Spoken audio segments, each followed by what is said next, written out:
Fuglarnir eru töfrandi og vekja oft undrun manna, en undrunin einmitt ein algengasta tilfinningin sem fólk upplifir gagnvart náttúru Íslands. Þessu hefur Guðbjörg Rannveig Jóhannesdóttir, doktorsnemi í heimspeki, komist að í rannsókn sinni á fagurfræðilegri upplifun á náttúrunni. Ég vil skoða reynslu fólks, bara beina reynslu fólks af íslenskri náttúru.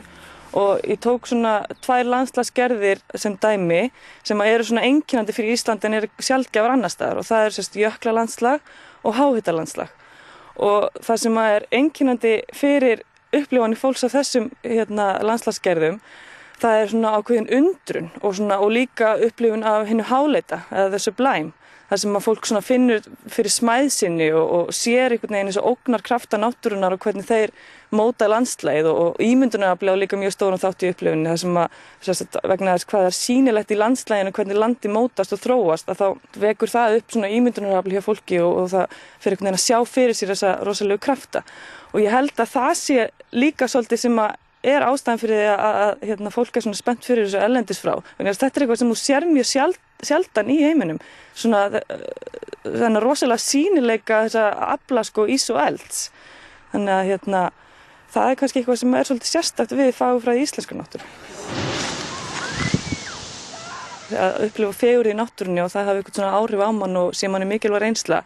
Ef það er ekki til eitthvað svona tungumál til þess að ræða þetta af alvöru, að þá verður þetta minna aðgengilegt fyrir fólk að taka eitthvað mark á þessari reynslu, og hún hafi eitthvað gildi fyrir okkur og skipti ykkur máli. Það er eiginlega þess vegna sem ég held að skipti mjög miklu máli að rannsaka þetta, til þess að bara gera fólki grein fyrir því hversu mikilvægt þetta er, og að það sé hægt að tala um það alvarlega, það sé ekki bara eitthvað svona þessi vola rómantískur og finnst rosa gaman að horfa á fegurð í náttúrunni og það skiptir engu máli. Að þetta sé eitthvað sem að skiptir okkur mjög miklu máli. Náttúran er auðlind, hvernig sem á litið, og stór hluti þeirrar auðlindar felst í tilfinningalegu gildi, í upplifun sem verður ekki metin til fjár, eða hvað? Við höfum ýmis nota náttúrunni sem ekki eru verðlögð sérstaklega. Hins vegar hefur á undanförnum 30-40 árum fleytt mjög fram aðferðafræði innan hagfræðinnar til þess að meta verðgildi hluta sem ekki eru seldir á mörkuðum. Og þetta eru þá hlutir eins og aðgengi fólks að náttúru til þess að stunda útivist, tilvist náttúru, möguleikin á aðgengi að náttúru einhvern tímann í framtíðinni. Allt þetta hefur verið unnið að finna leiðir til að verðleggja og til þess að taka tillit til þessa auðs sem að felst í náttúrunni. Heiðmörkin er perla í útjaðri höfuðborgarsvæðisins sem nýtur mikilla vinsælda. Kristín Eiríksdóttir vinnur að því að leggja mat á verðgildi heiðmerkur. Það er risastórt rannsóknarverkefni í gangi sem að snýra því að verðmeta heiðmörk og alla þjónustu þetta sem hún hefur að bjóða á heildrænan hátt. Ekki er hlaupið að því að verðmeta tilfinningalegt gildi náttúrunnar. Hvernig er til dæmis hægt að setja verðmiða á heiðmörkina? Við notum okkur það til dæmis með útivistarsvæðið að fólk hefur einhvern ferðakostnað og það er að fórna frítíma sínum til að vera á svæðinu.